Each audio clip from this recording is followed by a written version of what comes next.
and allow God to have his way and his will. Welcome to P equals GE squared. I'm Thomas Long, your host. If you want some power, the P, get to know the G, the God, the G. Education, get you an E. And for all you math majors out there, when you say square, you know there's another E. So then you will acquire some economics, because politicians determine who get how much or what when. We're not going to talk politics today. That's another topic, another time. But those of you that's listening, if you're in the Memphis area, drive safely. It is really raining. In the old days, I remember my grandmother said it's been raining cats and dogs. I've often wondered about that. But today, it is seriously, seriously raining. So be careful out there if you're listening to AM 1600, P equals G square. I'm Thomas Long, your host. As always, we talk about what's going on in the United States. We know that Trump is over visiting with the Queen and doing his thing there. We know that Governor Lee is excited about the voucher bill. I'll talk about that at a later date. And then, of course, in Memphis, Tennessee, we've had a lot of hubbub, mess about the People's Convention. I'm going to take 2 minutes on the People's Convention. I happen to know the pastor over Abyssinia. I met him years ago. I think that he would like to pull it off, because that would be a feather in his cap. But he's a good person, and we'll see what happens. Mayor Strickland decided not to go. That's his call.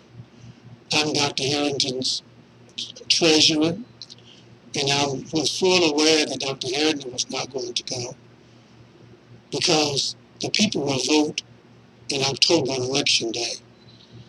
But everybody says, well, Harrington was identified as the people's candidate back. I happen to have been there. I know the situation surrounding all of that. The People's Convention, you go if you want to, go check it out. But the most important thing is to remember to vote on October. I'm locked, head, shoulders, feet, entire body with Willie Harrington. And I'll have him on the show at a different date. We're going to do something a little different today. Normally, at about half past the hour or rounding third base, I would always acknowledge our sponsors. But today I have a special guest.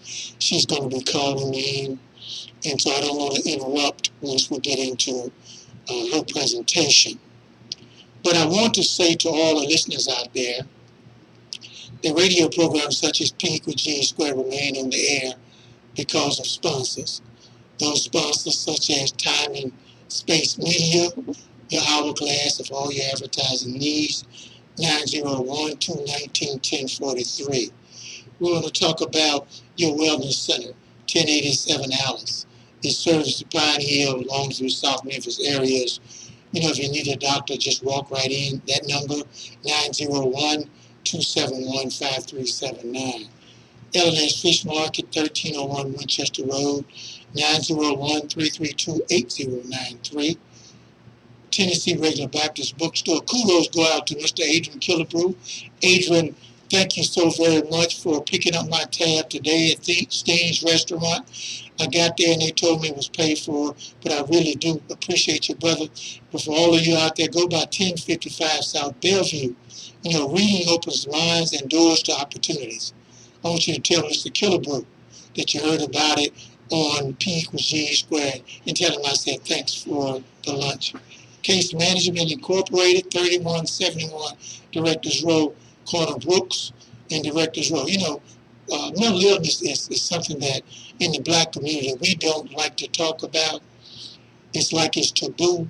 But when you're sick with the flu, you go see the doctor. So if you got a mental disorder, go see a doctor. Go by Case Management, 3171 Directors Row. Steve's Restaurant, 2246 South Lauderdale, 901-775-9203. Tuesdays, liver and onion. I want to send a shout out to the crew that eats at Steve's just about every day. Mr. Fred Jones, the promoter of the Southern Heritage Classes, my good friend Willie Gregory, Mr. Nike, Rick Harrell with the Sheriff's Department, uh, Mr. Chapman over in Lemoyne, a tremendous track star. Unfortunately, Maurice Knight from Chattanooga beat him.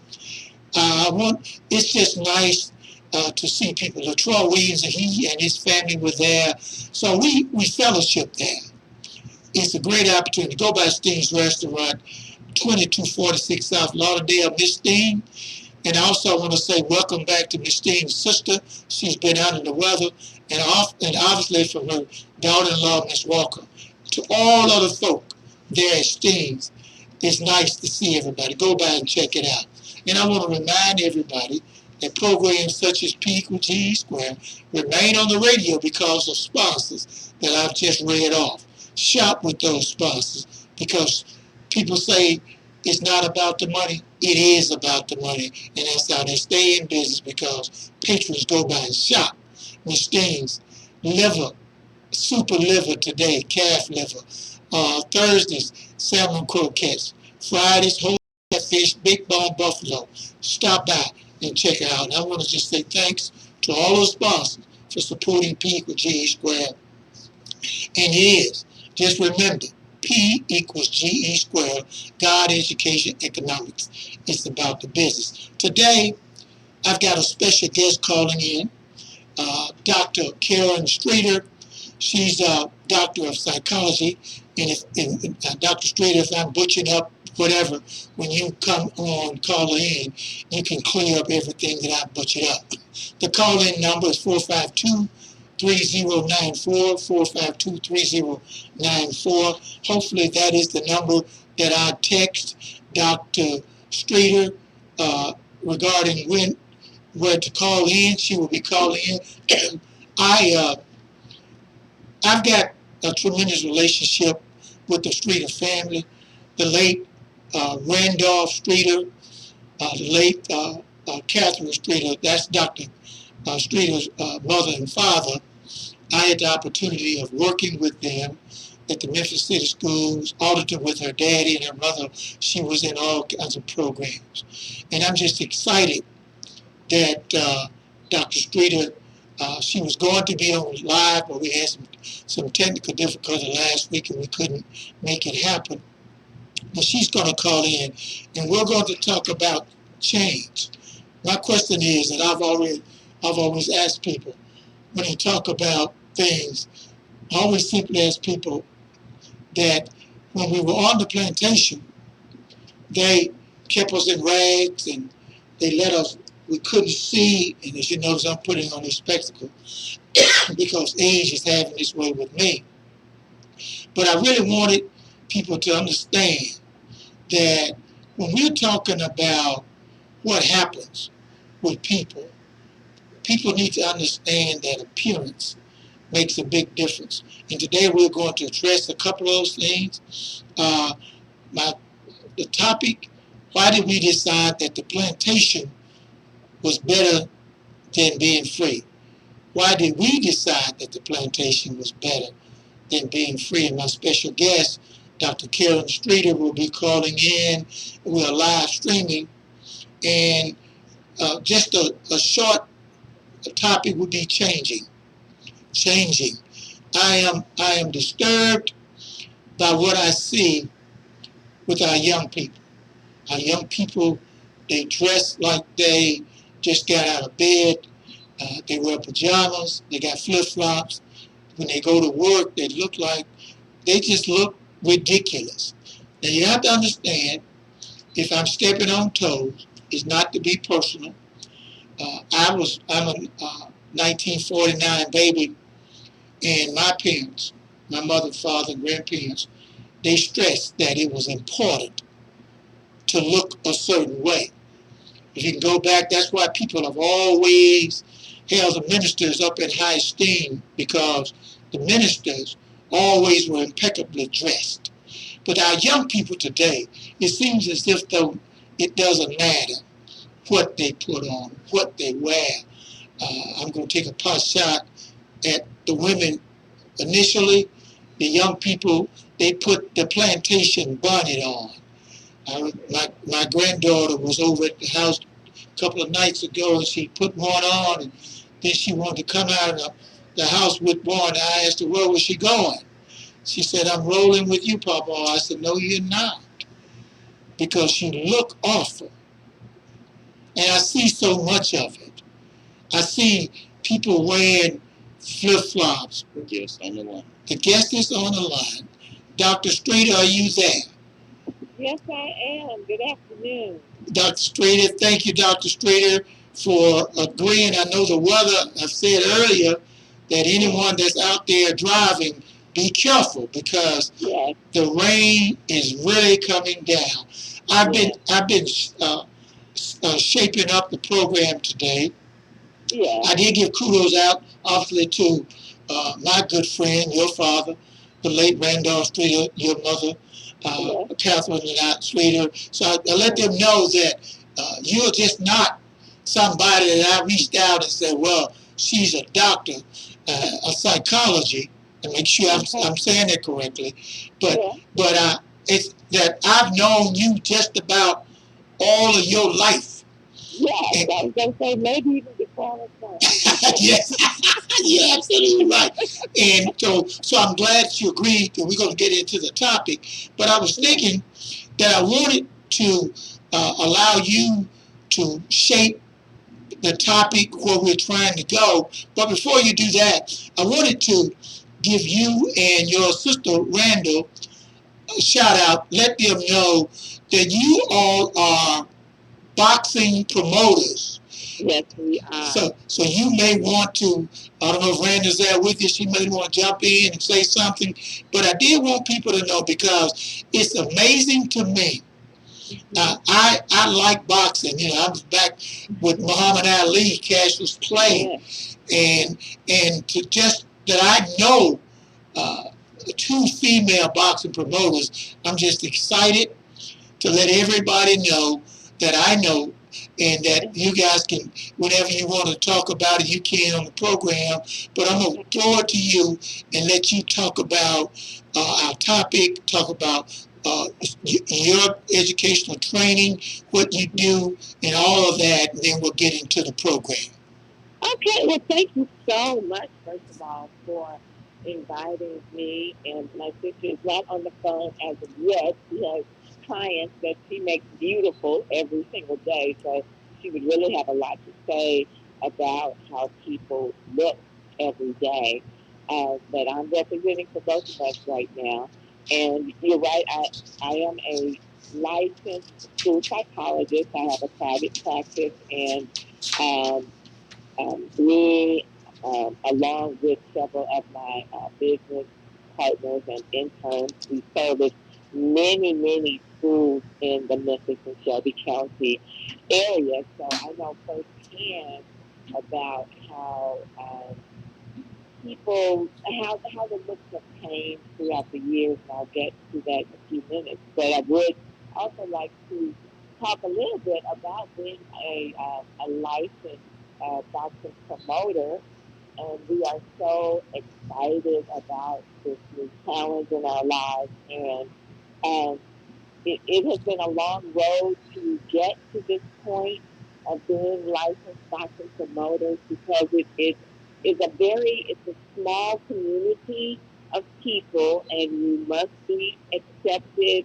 and you must be respected, and you must put in the work and show that, so someone will vouch for you when you get ready to apply for the license. And we started off as licensed boxing matchmakers, and from there, we were able to just recently move into being licensed boxing promoters. And as far as we know, we're the only African American sister team in this area. We think we've met pretty much all of the big people in the boxing industry, and we have yet to um, see anyone like us in the industry, but everyone has been very kind to us in accepting what we're doing. Notably, uh, we work a lot with Team Watson. Sam Watson is the gentleman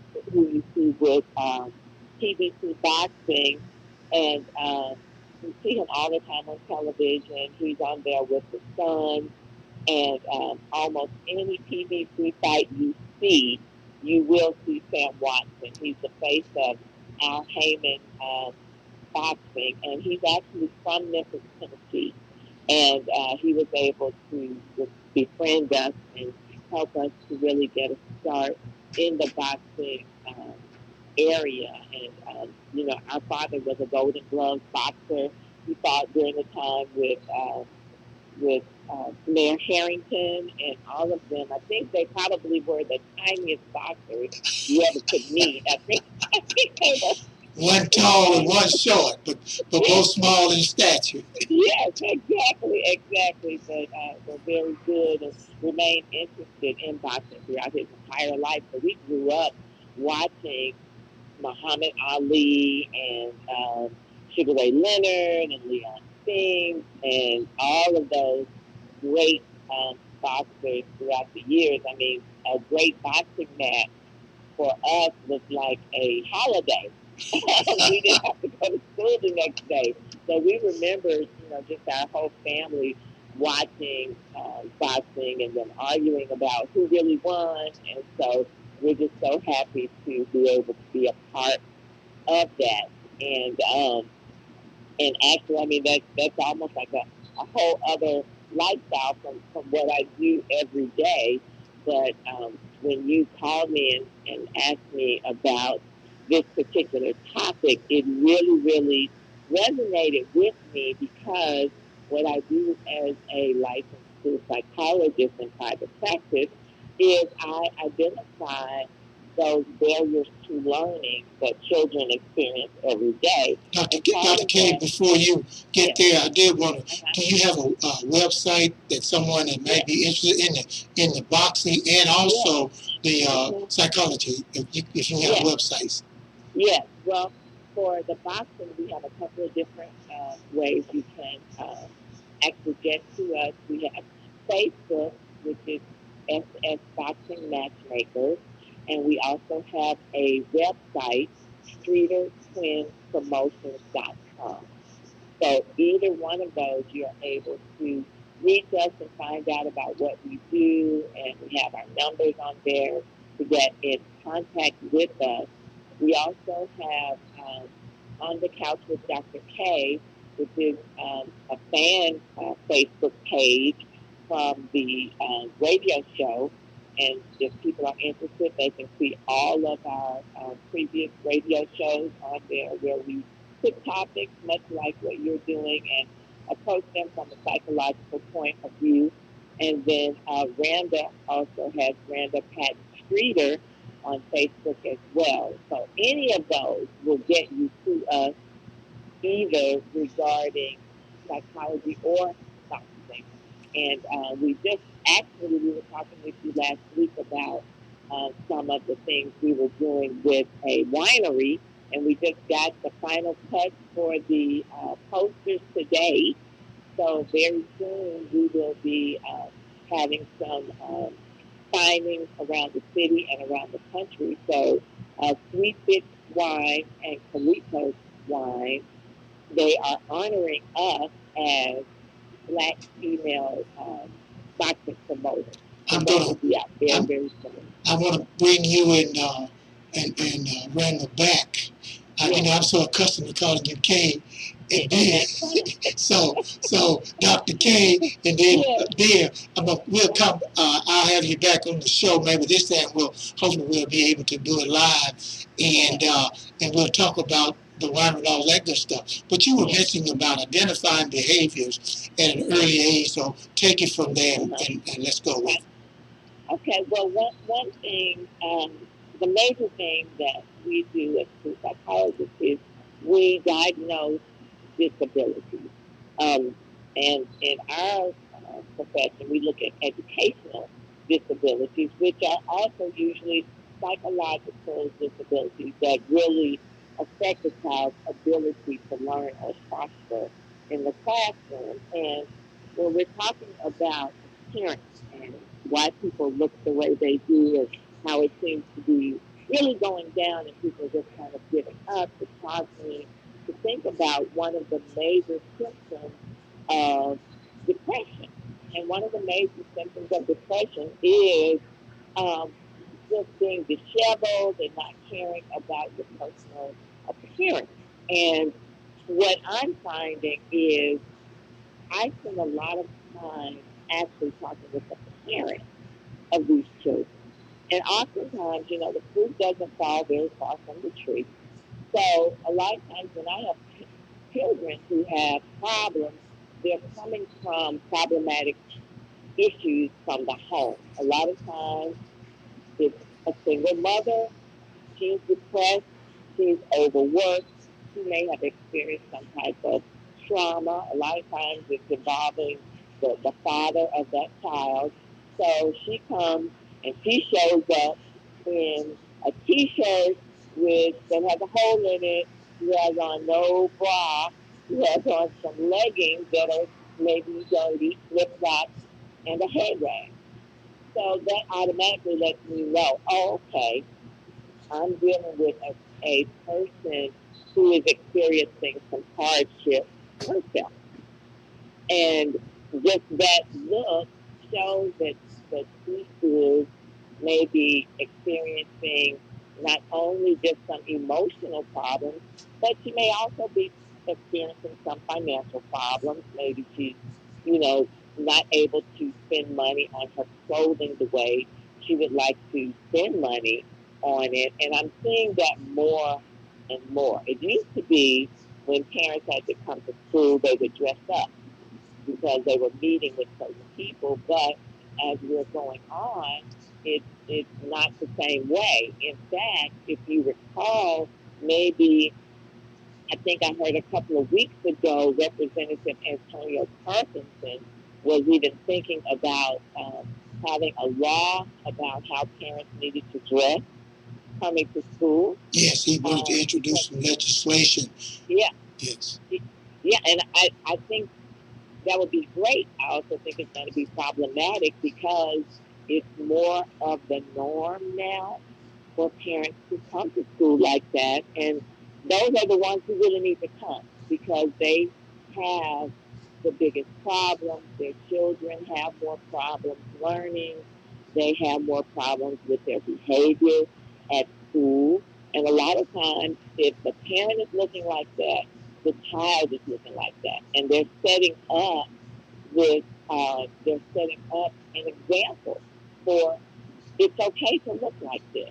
So then whether that child is depressed or not, that's the example they're seeing every day of someone who looks like that and dresses like that. And so that's how they learn to show themselves as well. I know when I grew up, my parents dressed up every day. And so that's what I learned to do. And these children are learning the opposite way of behaving from their parents. So it really is becoming an epidemic. So when you look at the disconnect, because we go back to uh, grandparents, they set the example for their children. And in your case, I know that your father and mother, they were always impeccably dressed. And of course, in my family, mom and dad, they had a certain standard. So where did we begin? Where did we lose it? I'm trying to figure out what was it. Social media? Was it the the television athletes? Where did we begin to lose it? Where anything goes? Well, I think there's a lot of different reasons, and I think some of it is good and some of it is not so good. When we look at the good part, I do think that younger people are less focused on how people look, and they're not even focused on what people's genders are. They're very gender fluid, and They try not to focus on material things, so that they're more free than we were. They don't care as much about some of the things that we hold near and dear. But then when we look at the bad side of it, for people who are dressing like that, not because of something they've chosen or because culturally they want to look different, they're looking like that because they really do have problems. I do believe that there has been a breakdown of family and community for these people.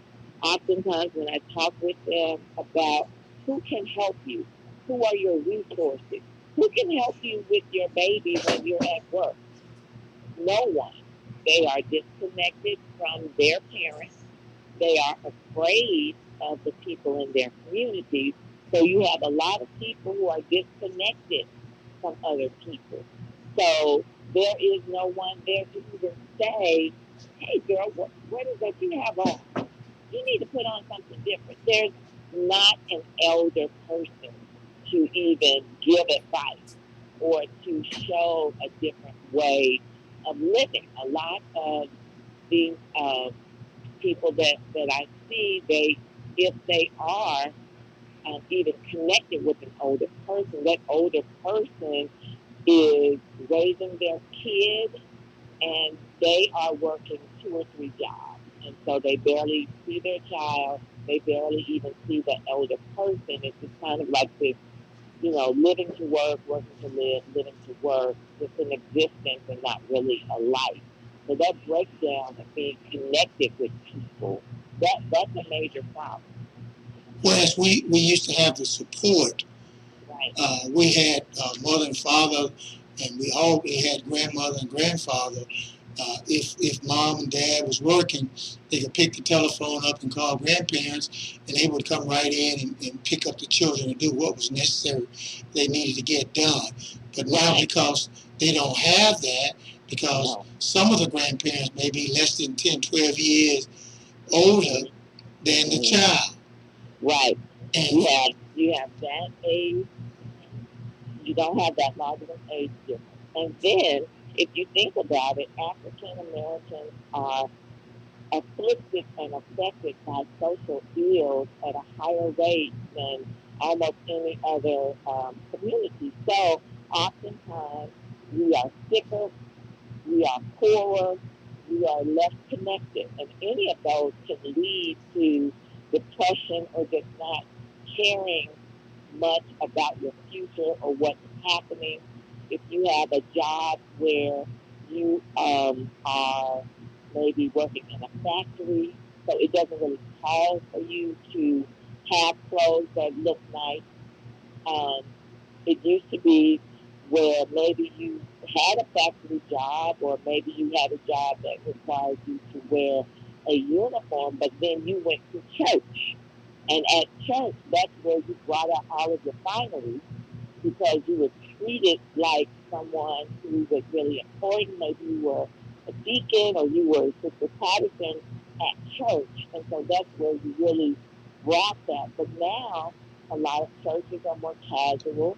A lot of people don't go to church the way they used to go. So all of those kind of fail-safe mechanisms we had in the past are not as entrenched in our society today. wow, wow, we're, we're sicker, poorer, and less connected. Yeah. And as a result of that, all of that benefits, and we're trying to survive. Well, I have to go back because I'm old school. I'm talking about the bonnets and the flip flops, and the men got their pants down when they're basically dealing with a lot of other issues, and they're not even focused on the way they look. No, a lot are not. Now, I won't say every single person because there are some people who are facing the same circumstances who are able to overcome it, who, look totally different. They are in the community, but they are not of the community. So they have an ability to get beyond their circumstances. And those people have, what we call grit. They have somewhere in their DNA, they have that ability to overcome circumstances. That's why, we may see some of us who come from the same situation and end up getting, a $3 million worth of scholarship, like the young man from Whitehaven who was homeless.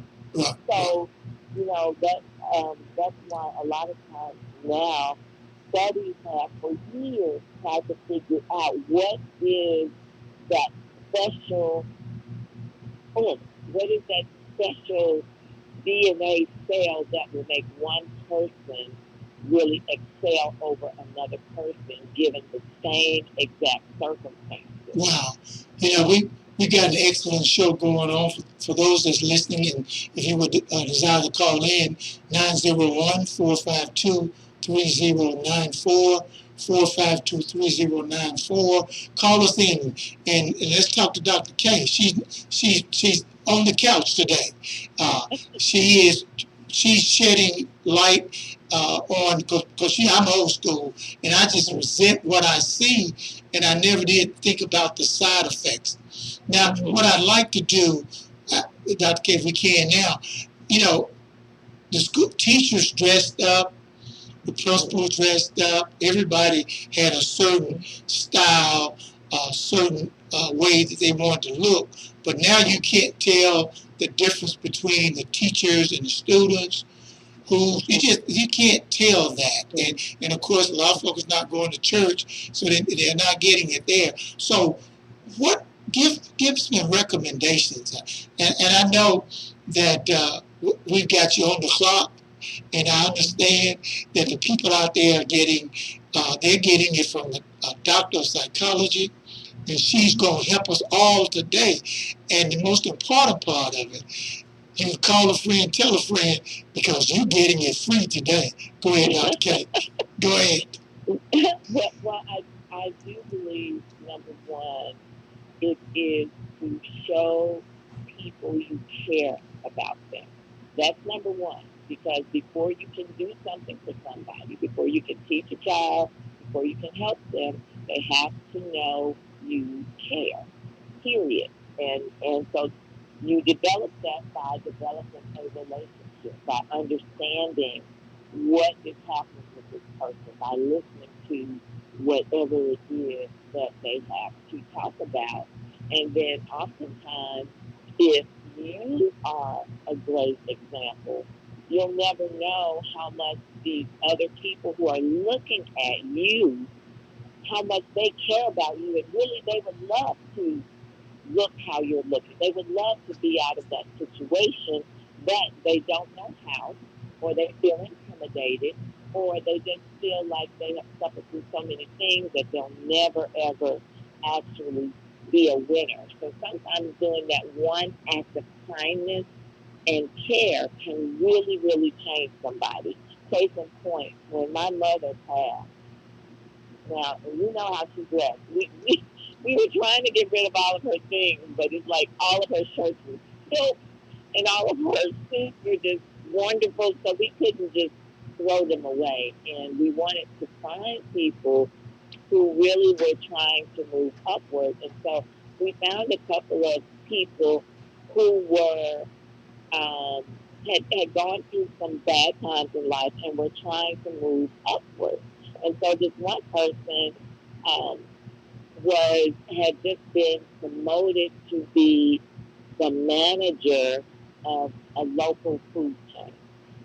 And we gave that person, just some really, really nice things, some nice purses and coats and shoes and clothing. And that made a huge difference to that person. Like they were able to then go on and get another promotion on top of that because it really made them feel a certain way. Um, and also being able to talk with them about, well, how do you do this? Because sometimes they will have some different resources they have access to, but they don't know they have access to them, or they don't know how to access them, or um, how to save their money, or how to even choose the correct clothing. They may go out and buy 15 pairs of leggings when really, if they took that same money, they could buy two really nice pairs of pants. So being able to take your personal time and talk with someone, build a relationship, and spend the time that's necessary to help guide them. Doesn't have to be a bunch of people. You may only help one person, but helping that one person can also help all the people who are around that person. So we're going to show them that we care, and then hopefully we can build a relationship. Okay. Yes. What's next? Yes, because they're used to they are used to criticism. That's something they hear all the time. They're used to criticism or people who don't look like them saying negative things about them. So they're used to that. So they can turn a deaf ear because they automatically will just think that the way you live or how you look, that is just so completely out of reach for them that they won't even pay attention to it. But if you say, no, look, let me show you. You don't have to shop at Fifth Avenue. You can go, we can find you some decent things here at this sale. Look here, you can get this, instead of getting all of that, why don't we get 3 of this? And this is where you can wear this too. Some people even need just that level of help to even know, no, when you go to a job interview, do not wear purple lipstick. Do not wear, your red leggings and your midriff top. Don't wear that. Let's go find you one nice dress. And some people, they really don't know that. They just simply don't know. Some don't. Some really do not know. That also, could that be one of the other reasons that people normally select individuals that they have a relationship with, friends or buddies with? They all think the same, so nobody's going to criticize anybody because they all dress and look and talk the same way. Right, exactly. Like I can walk into a school and I can choose I can usually see the children who are having problems, and I can say, who are all your friends? And by the time they tell me who all their friends are, I have my caseload right there. Wow. Because, like my dad said, birds of a feather flock together. So, like minds will tend to attract each other. So, oftentimes I will see, oh, this child has this problem, and all the other kids that have that same problem tend to kind of, stick together. So, yeah, it's really difficult if we're just kind of in that community and you never leave that community, nobody's going to say anything. But on the other hand, if you just get one person out of that community and help them, then they can go and help their other little friends too. So from a school level, kindergarten, first grade, the formative grades, what's the Memphis, Shelby County schools? Obviously, they've identified there's a need, but the funding, and when you begin to look at caseload, it's just too many students. So, and what can you do to make a difference, especially kindergarten or preschool, up until you get ready to go into the middle school, when you get ready to go into 6th grade? Right. Yeah, and really, it's honestly, especially for children who are in low socioeconomic areas, preschool is very, very important, extremely important for those children because oftentimes if they don't go to preschool, they're not going anywhere. And they're not being exposed to things, so they're not learning those skills that you need to have to be successful, such as problem solving, learning how to get along with other people, learning how to follow directions, learning how to regulate their emotions, learning how to functionally communicate. That means communicating to get your needs met.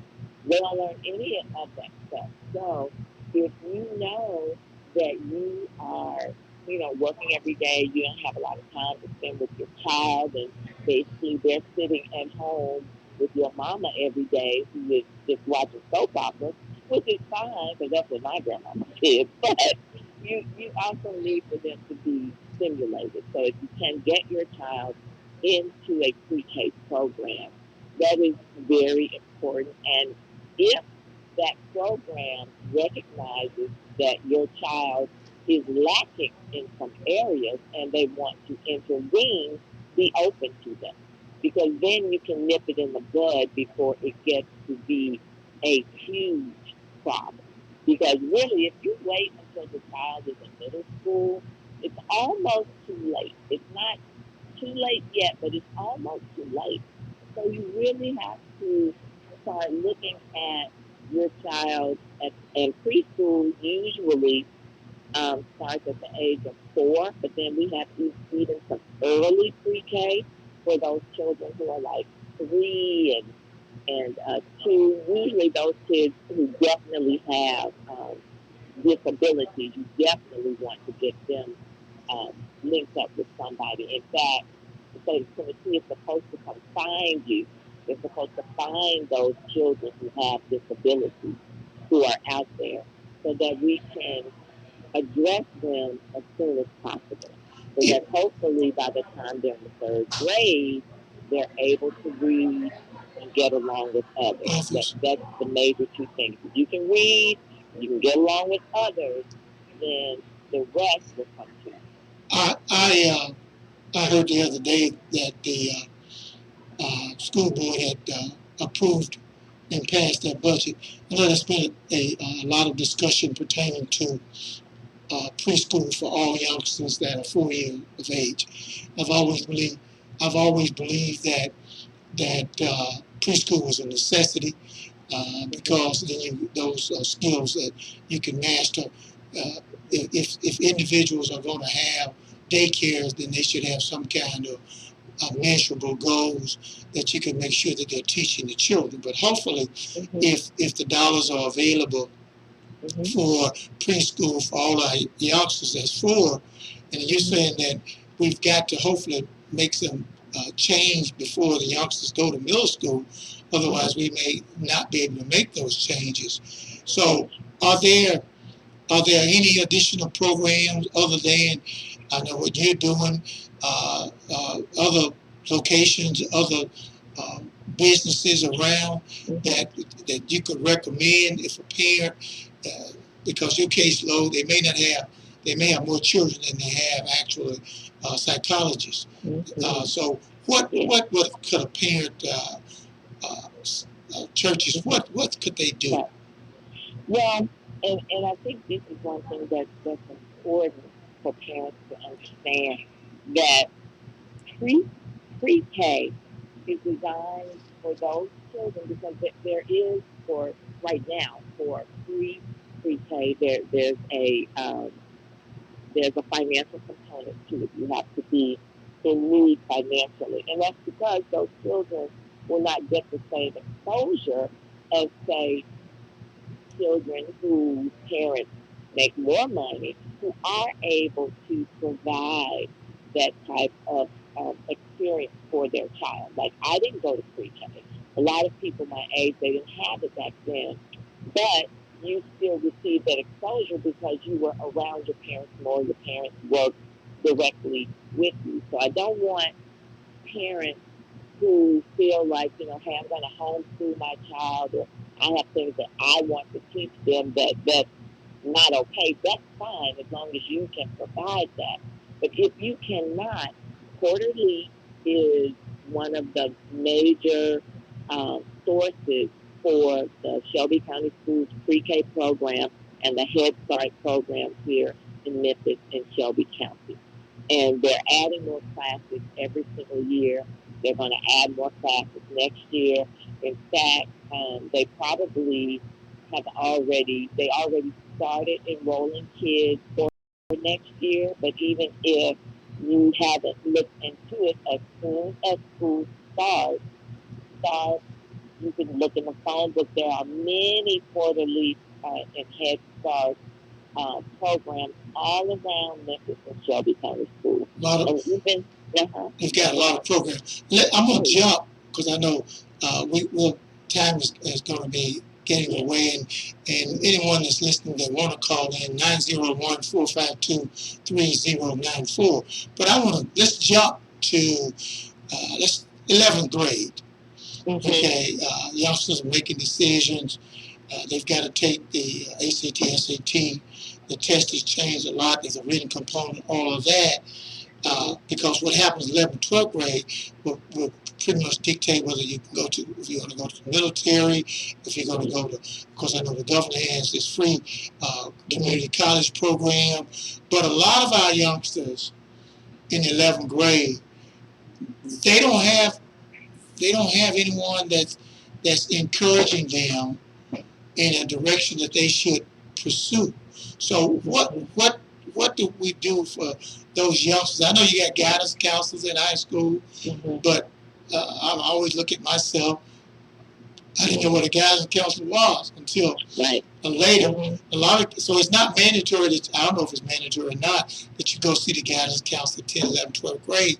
But I do know that a lot of our youngsters are not going to college, taking advantage of the free community college 2-year program, and they just lost. Then they're getting in trouble, hanging out with their buddies, going to jail. Life is messed up. What options? What would you recommend to I'm not going to say a single parent, because single mothers do a great job. They just got the only problem that I see, and you probably would disagree with me. A lot of single mothers are not tough enough when a single mother has to be able to be a mother and a father. Right. And the roles are different. Somebody's got to be the heavy, not necessarily doesn't have to be the daddy, but the mama can be the heavy and the daddy can be the light. But you've got the two good guy, bad guy. But a lot of the parents are experiencing single parent homes. And so what recommendations, what would you say to them that's trying to get a handle on their children? And I actually agree with you. Yes, I have found that a lot of single mothers really, really, really love, especially those sons. They love them into just being terrible. They're not as fun as they could be, and it's hard for one person to do a two-person job. It's sometimes it's just not enough hours in the day to fully do everything you need to do. One thing that I have noticed about children, especially those who maybe college is not where they want to go, they have no idea about what their strengths and weaknesses are and what they could possibly do. The only thing they think of is you can cut hair, or do hair, or you can be a plumber. It's very or going to the NBA. So I think those of us, especially those of us who have jobs that are different, that are not highlighted, we really need to start letting people know what we do, and also providing um, shadowing experiences for kids as well as internships to let kids get a chance to see what it is to go and do what you do, to see that maybe this is something they can do, and to give them some of that experience. A lot of times we don't want to take the time to really mentor a child, and that's what they really need. They need to know that, hey, no, you may not be all that great in math or reading, but maybe this child is really good at drawing. And maybe where they need to go to is a college of art or an art school, or look into something along those lines. Or maybe they're really good at music, helping them to find out what their strengths are and how they can take those strengths and apply them to an occupation of some sort, and letting them know what they can do. Because you're right, that age range between like 18 to about 25, that is such a dangerous time, especially here in Memphis, for African American males, and now it's really getting to be dangerous for females as well, because that's the time when you should be in college and graduate school, but you're not, and you may not have a job, so you're just hanging around. Well, then what are you going to do? Well, you're grown, so people aren't just giving you money. So you can either have a child so you can get money, or you go into, something that's illegal to get money, and all of those are kind of dead end situations. So I believe that if we are able to expose them to more opportunities that are not just college opportunities, because most people are average, average intelligence, and average intelligence and average grade usually does not mean you're going to graduate school, even though you can with that. But a lot of people don't choose that way to go. But there are still very good paying jobs and good paying careers that don't require that. But people don't know about it. And I think we really need to expose our kids to that. Wow. And I do agree with you there. I've often wondered, I don't see a lot of men, and I've always, because I grew up in a two-parent home, I had a heavy and I had a softie, and I think that that's a necessity. But unfortunately, a lot of it, because of certain things in the system, a lot of the men are not involved in the children's lives. Uh, their fathers are incarcerated, they can't pay the child support, so the system puts them in jail when they can't get a job because they put them in jail. They can't pay child support. So the system is designed, in my opinion, to continue to fill the jails because the politicians, they are lobbied by the people that own the jails, and they need bodies. And the only way to get bodies is make sure somebody can't read and write. And if you can't read and write, you're going to stop you.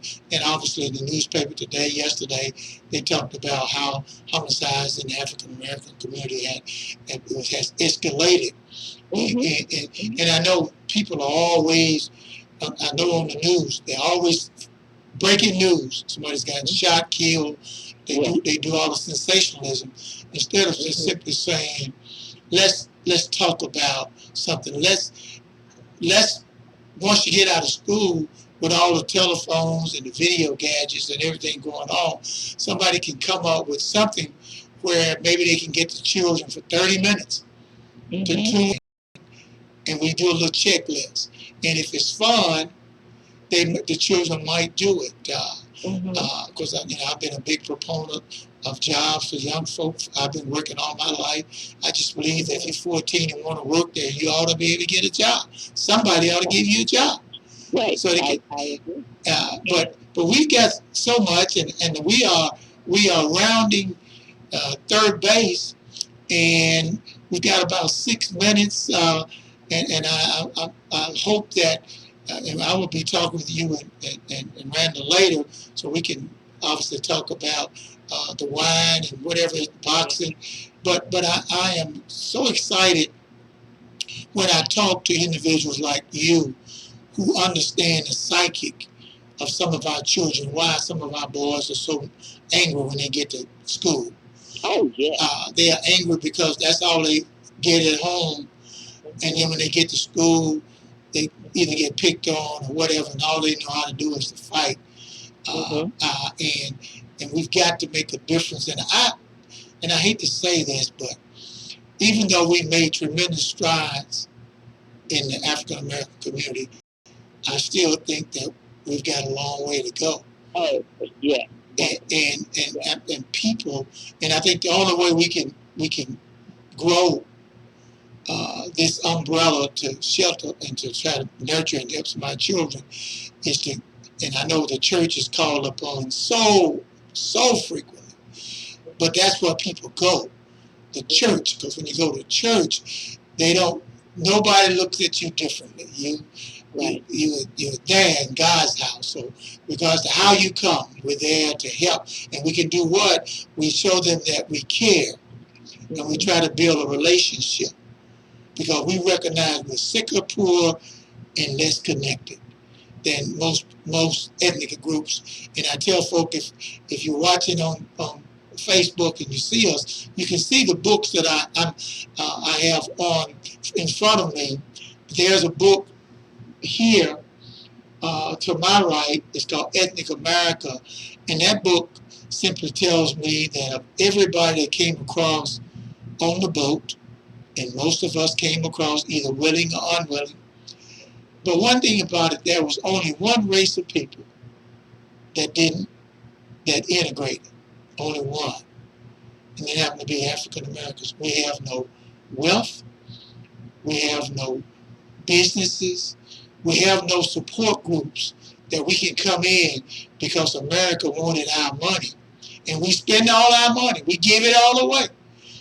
We don't, when I go into folks, a lot of my friends' homes, they get upset with me because I want to count the number of books that they have in here. I said, take me to your library. And most of them look at me like I'm nuts. But if you don't have a library, that means Billy and Susie are not reading. And if they're not reading, then a lot of things happen. But I hope that, and I'm going to be talking to you later, because I just think there's a lot of opportunities out there that we can get some programs, and I'm looking at these programs that were obviously for men because we can get the men back in the homes. That lessens the burden on the female because they're now trying to work 2 or 3 jobs. They're trying to give Billy all the Nike shoes and all the things that they want, but they're missing the caring aspect. I've got probably maybe 3 minutes, 2 minutes. Would you want to wrap up? Yes, Randa said she was trying to call in, but your number is busy. My line is busy? Uh-huh. I don't know if there are a lot of... That 901-452-3094? That's the number, 901-452-3094. Nobody's calling in, but hopefully, well, if she can still try, but if you want to go ahead and wrap up, and then I'll take the last 30 seconds and go from there. Well, I believe that when we are looking at each other, having that empathy and caring for each other and trying to help when we see things are not going in the way that we know they should be going. First, seek to understand, let that person know you care, and then lend a helping hand. Wow. And I want to say to you, as we are being shown all across America, you made me realize, because unfortunately sometimes we get on a pedestal and we think that everybody ought to be doing the same thing. But I'm going to care more. I'm going to try to build a relationship with those least of thee. And again, let me thank you for coming on the show. For all the listeners out there, this is P equals G squared. We have Dr. K with us. I've known her, and she's a blessing, and we're going to have her back. And I want to say to all of you out there, thanks for tuning in today. This is P equals G squared. Remember, P stands for power, G, God, E, education, E for economics. And if you're not happy with your life, it's simple. All you've got to do is get out of the driver's seat, get in the passenger or the back seat, and allow God to design and to guide your life, and things will get better. I'm Thomas Long, your host. This is P equals G squared, and I want to thank Dr. K, and I want to say to all of you, good night, and we'll see you next Tuesday. Thank you. Look at yourself and say, I just want to be happy. I just want to be happy.